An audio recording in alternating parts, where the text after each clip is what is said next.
I have a haircut scheduled for tomorrow. It's getting a little unruly. You know, normally before I make a video, I take a shower. I do my hair. I might even touch up my face a little bit. So I've been dealing with some rashes on my face that I'm trying to figure out. This video is a little different. It's unscripted. I do have some talking points just to keep myself from rambling on too much. And this is really for the longer time followers. If you're new to the channel, this video might seem a bit weird. It's really for my OG fans. For this to make any sense, we have to talk about the origins of this channel. This channel was started as an extension of my blog. So back in like 2013, I started a men's style blog, and specifically, it was a men's style blog for shorter guys. This was called themodestman.com, and I followed the advice of the day, which was to niche down. So if you were trying to do any sort of audience building, be it on a website or an email list or on YouTube, you should niche down. This channel also wasn't personally branded. I changed the name a little while back. It used to be called The Modest Man. It wasn't meant to be like a personal channel. It was just an extension of my fledgling blogging business. Eventually, I started working on the website full-time. I bought another website about men's watches. So I had this little blogging business, and then I had this YouTube channel. And what I noticed is the YouTube channel sort of grew into its own platform. Like, it had an overlap of the audience, but it also was kind of separate. But still, my early YouTube content was all fashion related. So it was like try-ons and outfit ideas and reviews and tutorials. And for you long-term followers, you might have noticed that I don't really do that kind of content anymore. And I see your comments. You know, I see you asking for the Abercrombie try-on, or how to wear black sneakers, or, you know, what to wear on a first date. I see those comments, and I just don't make videos like that anymore. So I want to talk about that and tell you what changed. Really, 3 things changed. So the first big one was my wife and I had our first daughter, so I became a dad. The second change is I sold the blog. So I sold my men's fashion blog and the watch blog. I kept this YouTube channel out of the sale. So that's when I rebranded it to my name, so it wasn't called The Modest Man anymore. And we moved back to Southern Arizona, where it's very, very hot for most of the year. We also ended up having a second kid. So I became a dad again. For all of those reasons, in my mind, in my life, fashion got pushed way down on the list of priorities. It went from something that I thought about quite a bit to something that I really don't think about very much. And for me, it was never like a creative pursuit. I never looked at menswear as a form of creative expression or art. It was kind of a problem to be solved. Like, I knew that I wasn't a well-dressed guy. This was in like my early and mid 20s when I was just working in corporate America. And I wanted to figure that out. I wanted to make sure that my clothes weren't working against me. So like if I went into the office or went to meet a client or went on a date, I wanted to make sure that at the very least, what I was wearing was okay. I wanted my clothes to be a source of confidence, not insecurity. But I never had any interest in going to like New York Fashion Week. I'm not like a Harry Haas or a Tim DeSaint or those guys who are just legitimately so into fashion, and I respect it. But for me, I never had that relationship with clothing. And I kind of feel like I solved that original problem. Like, I do know what to wear. I'm happy with the clothes that I own. I know what to wear to a wedding or a funeral or a job interview, even though I'll probably never have one of those again.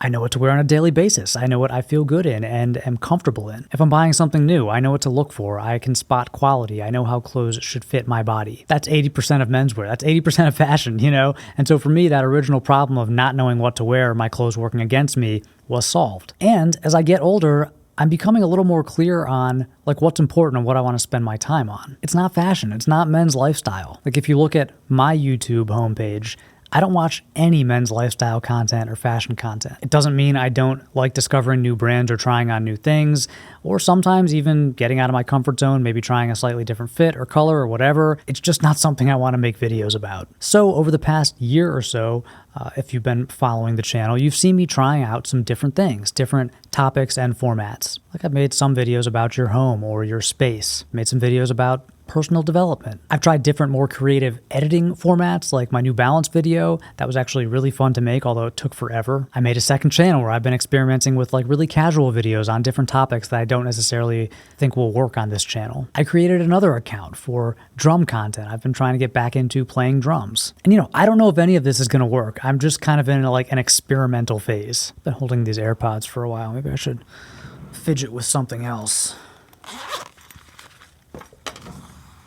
I mean, the thing is, I do a lot of research before I buy something. I care about the things that I have in my home, in my workspace, in my closet. I like kind of optimizing the little touch points of everyday life. I've actually kind of been thinking about like the idea of thoughtful consumerism as sort of a broad niche. But when it comes to the content that I consume, like the videos I watch and the books I read and the podcasts I listen to, it's really more about like aging and being a well-rounded guy and staying fit and pursuing hobbies. And I'm not saying you have to create the kind of content that you consume, but I think the fact that I really don't pay attention to fashion at all is kind of telling. There's also this tension between creativity and business, or art and commerce. Like, I'm trying to balance what's lucrative, like what will get views and make money, what you want, and what I want. It's very hard not to put too much emphasis on performance, views and subscribers and revenue, especially when you work with brands. I mean, for me, like I think a lot of YouTube creators, my main source of revenue is getting a brand sponsor for videos. And I'm not doing like fully sponsored videos, at least very often, but I usually do insert like an ad or like a sponsorship into most of my videos. That's how I'm making a living right now. And brands look at your view count. They try to figure out what they can expect, and they base their budgets around that. So as a YouTuber, especially if you're doing it full time, you don't want to put out any duds, like videos that really flop. And that kind of discourages experimentation with different formats or topics. And that's a general problem with our algorithmic-based discovery systems that we use on every platform now, but that's a topic for a different video. This is kind of a weird job, being a content creator, because success is so public. Like, you guys can see which videos do well and which ones don't. Some of the videos that do really well and the ones that make more money aren't necessarily the kind of videos that I want to make for the rest of my life. So for example, recently, the best video that I put out in terms of views was like 27 things under $50. That video did really well. It had a sponsorship. It did well with affiliate links. It got a lot of views, but I don't want to make buying guide listicles for the next 20 years. But when the platform gives you that kind of positive feedback, when you see that view count, it's very hard not to double down on that content, on that format and those topics. Of course, I respect your time and your attention. I want to make content that you find helpful or entertaining or both. And I need this to be something that I can do long term. I don't want it to feel like a chore. If I ever feel like, I have to make this video, or maybe like, I'm not even sure if I really should make this video. Is it really helpful? Like, am I doing this for the right reasons?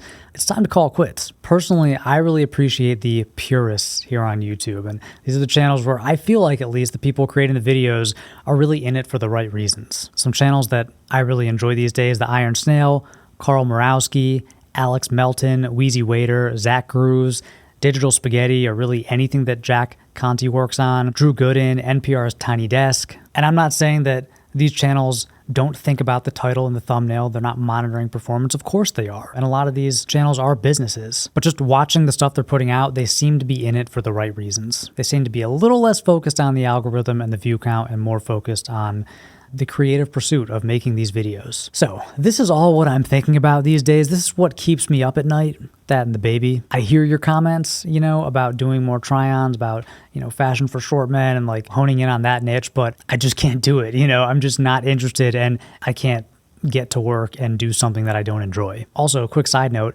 at 5'6", 125 pounds, nothing fits me. Okay, so I can tell you what my Abercrombie review is going to be. Decent clothes, nothing fits me, so I have to get it all tailored. That's my review for pretty much every brand. And so I'm really not the best person to be doing these reviews because I represent such a small portion of the male build. I know there are a lot of guys out there who are, shorter or slimmer like me, and, for you, it's very helpful to see somebody like me try this stuff on. But I feel like a broken record because my conclusion is always like, you got to get it tailored. So I just can't make those videos. There'd be no passion behind it. I have like 10 scripts in the queue. So I'm going to work my way through those videos as I continue to think about this stuff. And of course, I'm going to monitor the performance of those videos. I'm going to monitor the feedback from you. You might see some new stuff both here and on my second channel, which I'll link to down below. If you're not into any of this stuff, please just unsubscribe. It's actually really not great to have like inactive subscribers, like people who are subscribed to you and don't engage with your stuff. And also, I understand that this channel might just not be for you anymore. I mean, I have many channels that I used to follow, and then I kind of just, got older and I'm not interested in their stuff anymore. Totally fine. No hard feelings. Also, I really want to hear your thoughts on this. Like, why do you follow this channel? Why do you follow my stuff? What do you want to see? What do you find most helpful? What are you dealing with in your own life? What do you want help with? If you're still with me, thank you so much for watching. If you've been here for a while, thanks for continuing to follow as I as I get older and deal with different things and my priorities sort of shift. If you have any questions for me, leave them down below in the comment section. Thank you as always for watching, and until next time, stay stylish. I think I'm going to have to change that outro.